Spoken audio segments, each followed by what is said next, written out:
জীবনের সর্বশেষ যে কাজটা কথাটা বলেছিলেন সেটা ছিল কি? নামাজ। ইন্তেকালের 5 দিন আগে প্রচন্ড জ্বর হলো, মাথায় যন্ত্রণা হলো, বারবার বেহুশ হয়ে পড়েন।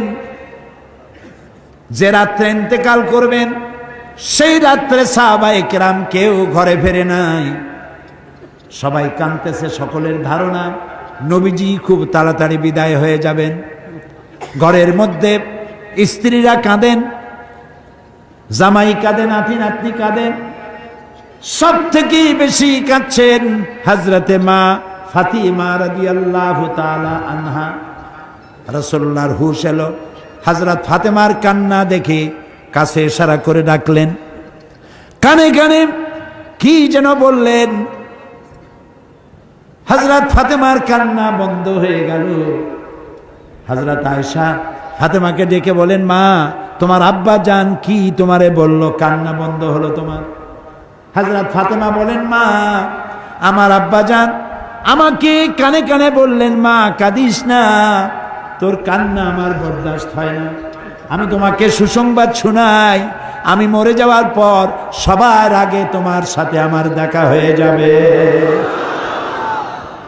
হযরত ফাতেমা বুঝতে পেরেছেন এর অর্থ হলো রাসূলের ইন্তেকালের পরে আত্মীয় স্বজনের ভিতরে সর্বপ্রথম ফাতেমার ইন্তেকাল হবে। হয়েছিল তাই। রাসূলুল্লাহ বেহুশ হয়ে পড়লেন, আবার হুশ হলো, আবার বেহুশ হলেন।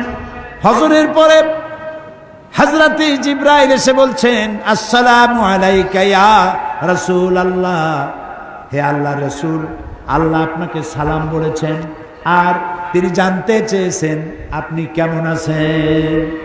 তিনি জানেন আপনি কেমন আছেন, তারপরেও তিনি জানতে চেয়েছেন আপনার মুখে আপনি কেমন আছেন। নবীজি বললেন, আমি বড়ই কষ্টের ভিতরে আছি, অসুস্থ আছি। হযরতে জিবরাইল বলছেন, ইয়া রাসূলুল্লাহ, একজন নতুন ফেরেশতা এসেছে আজ আমার সাথে, যে ফেরেশতা কোনো মানুষের কাছে আসার জন্য অনুমতি কোনোদিন চায় নাই আর কোনোদিন চাবেও না, শুধু আপনার অনুমতি চায় আপনার কাছে আসার জন্য। সে ফেরেশতার নাম মালাকুল মউত। হযরতে মালাকুল মউত রাসূলের অনুমতি নিয়ে রাসূলের জাসাদ মোবারকের কাছে এসে সালাম পেশ করলেন। বললেন, ইয়া রাসূলুল্লাহ, আদম আলাইহিস সালাম থেকে নিয়ে শুরু করে এই পর্যন্ত আমি যত মানুষের জান কবজ করেছি আর কিয়ামত পর্যন্ত যত মানুষের জান কবজ করব, কারো কাছে অনুমতি চাই নাই, অনুমতি চাওয়াও আমার লাগবে না। কিন্তু আজকে আসার সময় আল্লাহ রাব্বুল আলামিন আমাকে বলেছেন আমি যেন আপনার অনুমতি চাই। রাসূলুল্লাহ বললেন, মালাকুল মউত, আমি যদি তোমাকে অনুমতি না দেই? হযরতে মালাকুল মউত বলেন, ইয়া রাসূলুল্লাহ, আল্লাহ তাআলা বলেছেন অনুমতি যদি না পাও ফিরে এসো। আল্লাহু আকবার, আল্লাহু আকবার। হযরতে জিবরাইল বলেন, ইয়া রাসূলুল্লাহ, আল্লাহ রাব্বুল আলামিন আপনার সঙ্গে দিদারের ইন্তজার করতেছেন।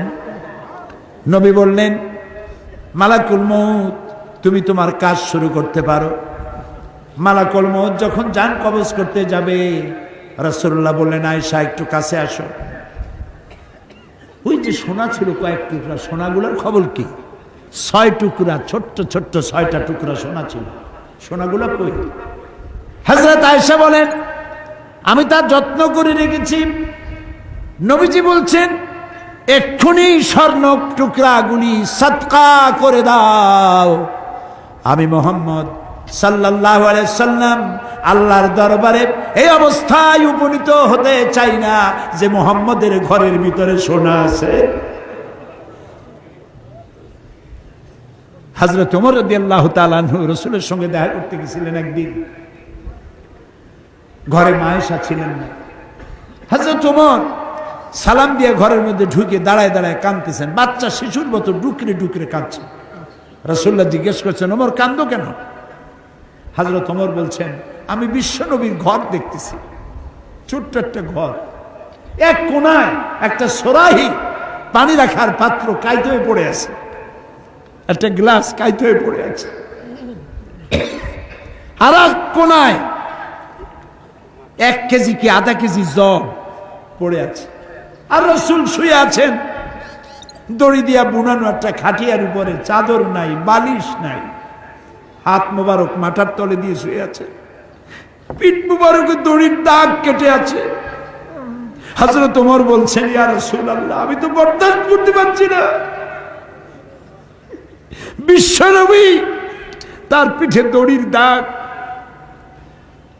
পানির পাত্র কাইত হয়ে পড়ে আছে, খাট নাই, বালিশ নাই, আপনি আমাকে অনুমতি দেন, আমি আপনার জন্য একটা তোষক বানাই নিয়ে আসি। রাসূলুল্লাহ বললেন, ওমর, আমি তো দুনিয়ায় শান্তি করতে আসি নাই, আমি যদি ওহদ পাহাড়কে বলি, ওহদ আমার জন্য সোনায় পরিণত হয়ে যা, ওহদ পাহাড়টাই সোনা হয়ে যাবে, শান্তি করতে আসি নাই। নবীজি বললেন, আয়েশারে সোনাগুলি বিতরণ করে দাও, সাদকা করে দাও। মালাকুল